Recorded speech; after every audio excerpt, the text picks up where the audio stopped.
Hey everyone, welcome back to Behind the Grape. Tonight we're going to go to the motherland, if you will, of wine, of some rich history, and we're going to go to Bordeaux, and in particular we're going to go southern Medoc to Margaux, and we're going to look at the wine of Segla, the 2014 vintage, and this is the second wine of Chateau Rosanne Segla.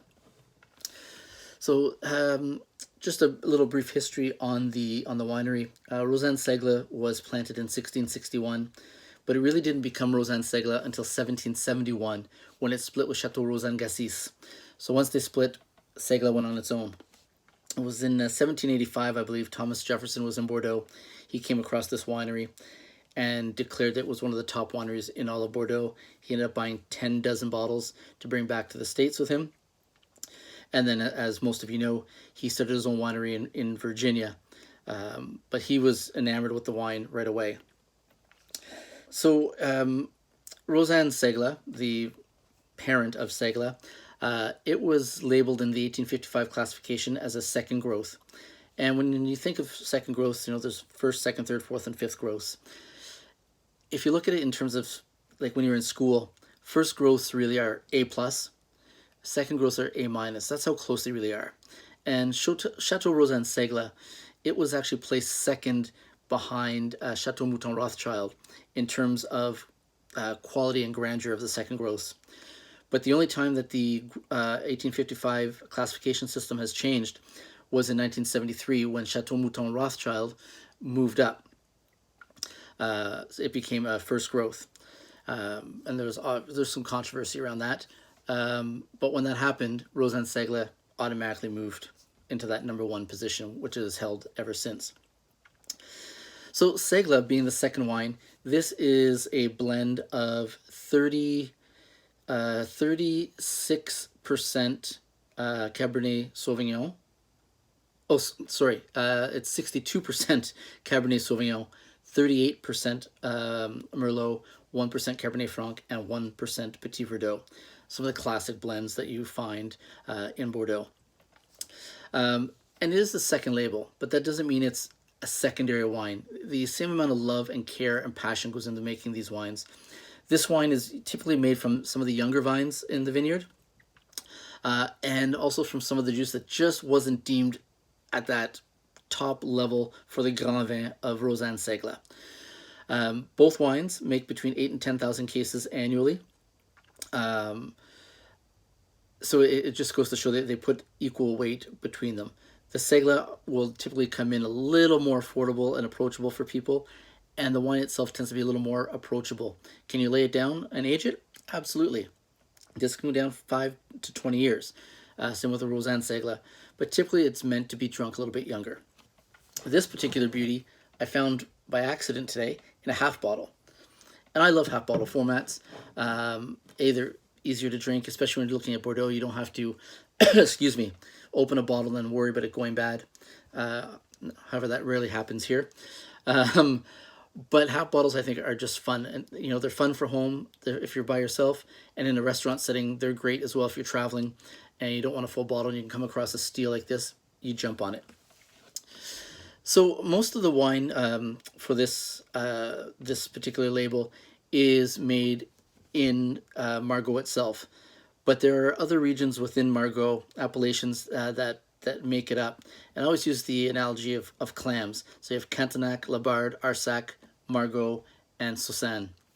But the majority of this comes from Margaux itself. And like I said, thin layer of topsoil and that loose gravel. But let's look at the wine. I mean, it's been in my glass here for a little bit, and it's just filling the room. This little half bottle I could have decanted half an hour ago, and it still would be singing. So look at the color. It's deep, deep red, bright red rim, quite dark, almost opaque. I've got a piece of paper under here that you can't see, and I really can't see through it.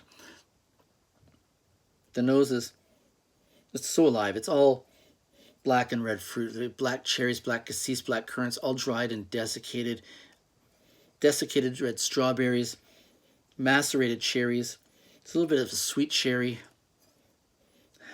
There's actually a little bit of blue plum that's just popping through there as well. And then the floral notes. I mean, the violets, the gardenias, even some roses. Just potpourri, that turned earth, dried earth. There's that crushed rock. And then the oak. I mean, this wine spends 50 to 60% of it is in new French oak. And it just comes through. I mean, there's a sweetness to the wine, but there's the cardamom, nutmeg, Christmas cake. It's just so enticing. It's what I love about Margaux. I love about Bordeaux, but Margaux in particular, I find it to be the most approachable of all the wines. You know, Pauillac is that big powerhouse. Saint Julien kind of walks the line in there. But Margaux for me is just captivates my imagination. I really, really, really just enjoy smelling and nosing these wines. So let's taste it.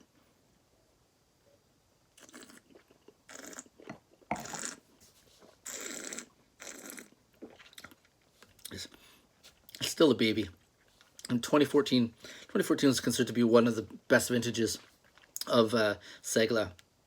But wow. I mean, there it is. I mean, it's that desiccated black fruit that I was talking about. Black cherry, black currant, black figs. The desiccated strawberries, the sweet cherry. That sweet cherry's kind of gone away now. It's just more of that tart, desiccated cherry. There's fine granular tannins. I mean, it's a full-bodied wine, and it's got to be pushing close to 14% alcohol. I'm going to take a quick gander at this. 13.5. I'm half a percentage off today. But it just sits there, and the length just keeps delivering. There's that. Now I'm getting this granular feel through my palate, and I can literally taste the gravel. It's unbelievable.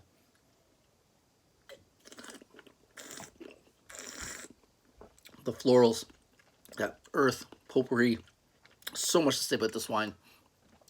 The acid's a good medium, but again, the fruit is in so much balance, and the just everything is in harmony. It sings. I just want more of it. You know, this is a great wine to have with a cassoulet, duck confit. Even like if I can find myself a little teriyaki sirloin, I do that up. Just, you know, the caramelization from the teriyaki to counterbalance, or actually, sorry, to enhance the sweetness of the wine. Just be a stunner. Again, I found this wine today, $39 for the half bottle. It's a steal. If you've never had a wine from Margaux of this level, I urge you to go out for $39 to be drinking a second wine of a second growth of the caliber of Rosanne Segla. It's a steal for sub $40. I know I'm going to enjoy this as I watch the baseball game today. Go Rays! But I wanted to bring you this wine, talk a little bit of the history, and you know, just remember there are also, as much as we want to support local, and I always want to support local. I think it's oftentimes good to remember where some of the history came from to what we have today, and it's certainly here in this glass. So thanks very much, everyone, and I will see you later this week. Have a great night.